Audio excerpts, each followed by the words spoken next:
આજે વિશ્વ ખોરાક દિવસ છે, ત્યારે વાત કરીએ બનાસકાંઠાના ધાનેરાની, જ્યાં એક તરફ ખોરાકના ભંડાર ભરેલા છે તો બીજી તરફ ઘણા લોકોને એક ટાઈમનું ભોજન પણ નસીબમાં નથી હોતું।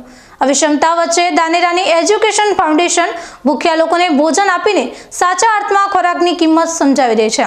આ સંસ્થાએ છેલ્લા 2 વર્ષમાં પોતાના અક્ષય રથ થકી અંદાજે 6 લાખ જેટલા લોકોને ભરપેટ ભોજન પૂરું પાડ્યું છે। મોટેભાગે સારા કે દુઃખદ પ્રસંગોમાં બચી જતા ખોરાકનો બગાડ થતો અટકાવવા માટે આ ફાઉન્ડેશન કાર્યરત છે।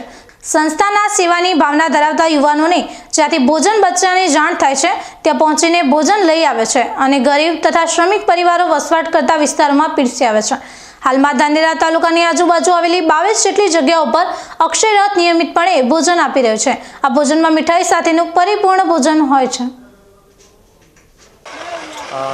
अन्न बचाओ अभियान अक्षय रथ अपना विस्तारनी अंदर सामाजिक प्रसंगे जो भोजन આપણે बनावता હોય, લગ્ન પ્રસંગ હોય, ધાર્મિક પ્રસંગ હોય, એની અંદર અસંખ્ય લોકોનું ભોજન વધે છે અને એ ભોજન વેડફાય છે। તો અમે 2018ની અંદર ભોજન અમારી પ્રાઇવેટ ગાડીમાં અમે લઈ આવતા અને યોગ્ય જરૂરિયાતમંદ લોકોની જગ્યાએ વિતરણ કરતા, પણ અમે ન પહોંચી વળતા હોવાથી આ અક્ષય રથ વાહન જે છે અમે 2020ની અંદર શરૂ કરેલું, જેથી પ્રોપર વ્યવસ્થા સચવાય અને આ વાહનની અંદર 700 કિલો જેટલું અનાજ અમે તૈયાર પકવેલું જે અનાજ હોય છે, પાકું અનાજ, એ અમે લઈ શકીએ અને લઈ અને ઝૂંપડપટ્ટી વિસ્તાર છે, સ્લમ વિસ્તાર છે, એવા ધાનેરા પ્રોપર અને ધાનેરાના આજુબાજુના ગામડાઓની અંદર 22 વિસ્તારોને અમે આઈડેન્ટિફાય કર્યા છે, ત્યાં જઈને અમે ભોજન આપીએ છીએ। અત્યારે આજે ભોજન આવ્યું છે 1189મું ભોજન છે।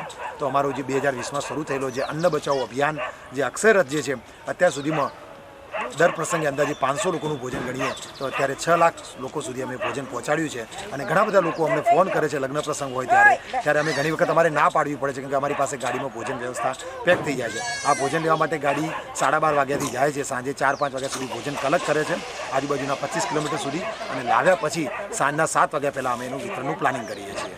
અને આ અક્ષર રથ જ્યારે બનાવ્યો ત્યારે અમને દાતાઓ અમને સહયોગ આપ્યો છે અક્ષર રથ બનાવવા માટે, તેનાથી આ વિરત સેવા ચાલી રહી છે। વર્ષોથી ખીચડી ઘર, અક્ષય રથ અને અબોલ જીવોના રક્ષણ સાથે જોડાયેલા ફાઉન્ડેશનના પારસભાઈ સોનીએ આ જરૂરી કાર્ય વિશે વધુ માહિતી આપી હતી। ધાનેરા તાલુકામાં વસતા ગરીબ પરિવારો માટે અક્ષય રથ ખરેખર એક આશીર્વાદ સમાન સાબિત થયો છે। આ સેવા કાર્યમાં 8 જેટલા નિસ્વાર્થ સેવાભાવી આગેવાનો મદદ માટે પણ આવતા હોય છે।